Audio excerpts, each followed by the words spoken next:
In the pouring rain, about 40 protesters in front of the Marine Corps recruiting office shouted what's now the city of Berkeley's official message. The Berkeley City Council voted Tuesday to write the Marine Corps a letter, calling it an unwanted intruder and asking it to leave. To reinforce its message, the council also voted to give anti-war protesters a reserved parking space directly in front of the recruitment center's door. Despite the wet weather, Thursday's demonstration spilled out into the streets. Recruiters were away during the protest but told us they like the Berkeley location because it's close to BART and it makes it easier to recruit on the UC campus. They tell me the office recruits about 30 Marine Corps officer candidates every year and that the ones they bring in are unaffected by the protesters' message.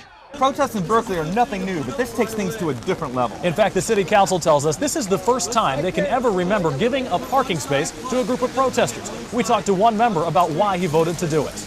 This community sentiment runs very high against militarism, and for them to come in that manner compelled us to respond. Councilman Max Anderson said the Marines never warned the city. They just moved in, and he thinks most Berkeley voters want them gone. To critics who've called this vocal sort of protest harassment, Anderson, who's an ex-Marine, begs to differ. This small expression that wells up from the sentiment of people in this community is hardly a harassment. And most of the city council agrees. Only one member voted against the resolution that gives protesters not only a parking space but a free permit to use their bullhorns once a week. He said he's for a protest if it's across the street.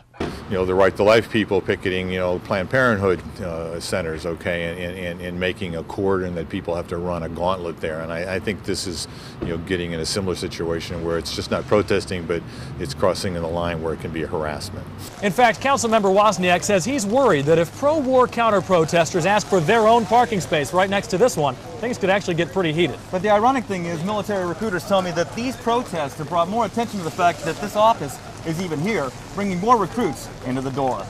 In Berkeley, Jeff Bush. And Jonathan Bloom, KRON 4 News.